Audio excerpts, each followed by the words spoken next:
Hello and welcome to British Books. Oh, that's wrong. Hello and welcome to Bookish Brits. Given that today is Halloween, I thought I'd have my little black cat on screen with me. And I hope you're having fun and everyone is in costume, even if we are in lockdown yet again.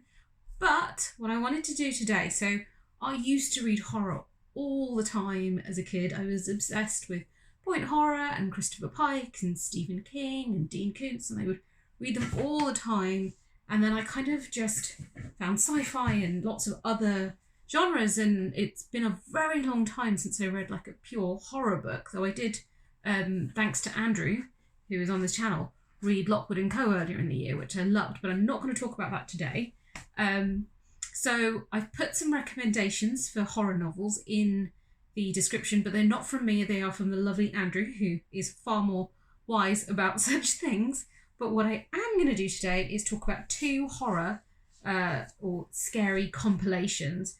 And the first one is Neil Gaiman's Fragile Things, which I've only recently, it's been on my bookcase for a very long time, and I finally picked it up and started reading some of the stories.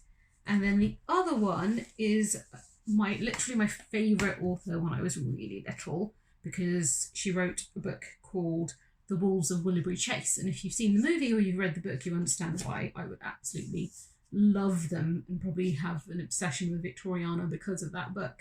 And the rest of her King James sequence. But she did put together a compilation of scary stories and poems called Ghostly Beasts.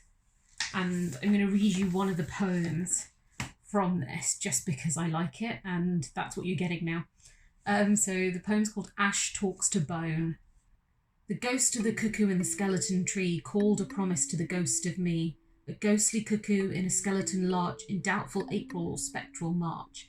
Take heart, called the ghostly bird, or this is what I thought I heard.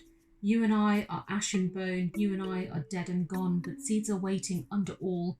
Trees will grow again strong and tall.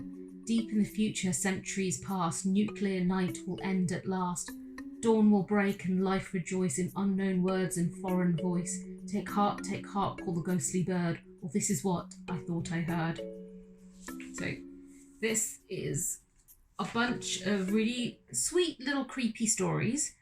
Some more creepy, some more horror, but it's written for children, so it's relatively tame but very sweet, and I still absolutely adore Joan Aiken. So if you've got a kid and you're not sure what would be tame enough but still a little creepy, this is a great Halloween book, and I thoroughly love it. And let's talk about Neil Gaiman. So I'm going to talk about the first story in here and why I really enjoyed it. It's called, it would help if I had the title ready, The Study in Emerald. And those of you who are Sherlock Holmes fans will have guessed that that is a takeoff of A Study in Scarlet, which is the first Holmes novel. And it's set, and I almost don't want to spoil it, but I'm going to, so sorry. But it's set in a parallel reality world where it's sort of, not quite steampunk, it's sort of like, he describes it as Lovecraft meets Sherlock. And it's really good because I always, when I read these things, I always skip the introduction and the little narrative because I'd rather read the story cold and then find out about it. I feel like that's more fun. It's like watching a documentary about a movie before you've watched the movie seems weird to me, and that's what I think about these introductions in books. So I skip the introduction, and I don't want the insider knowledge until I can really enjoy it. So sorry that I've ruined it, but when you're reading it, there's lots of bits in there that you're reading and you're like, well, that's creepy. I didn't see that coming. What do they mean by that? And then when you get to the end and you're thoroughly weirded out by the whole thing, and then you find out that it's this Lovecraft Holmes, it's all the more rewarding, but it's very, very fun and very, very enjoyable. And it's the first of many really enjoyable, great short stories in here. There's another one that I absolutely loved, and that one is called, where is it? Feeders and Eaters. I'm not going to ruin that one, just read that one, and that creeped me out. So if you want something, short little bursts of horror and you don't need the super tame children's version, do pick up Fragile Things. And there's loads of great little short story horror collections. Dean Koontz's Strange Highways was another one I absolutely loved, but I couldn't find it on my bookshelf, so I must have given it away at some point, much to my disappointment. But yeah, I hope you have a wonderful Halloween.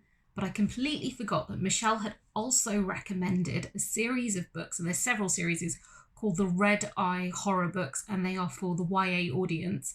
And there are tons of them, and they have brilliant write-ups. I'm sure she'll do either a video or a blog post about how brilliant those books are at some point. But if you're looking for a horror novel for a teenager, that is the place to go. And I'll put a link to those books in the description below as well.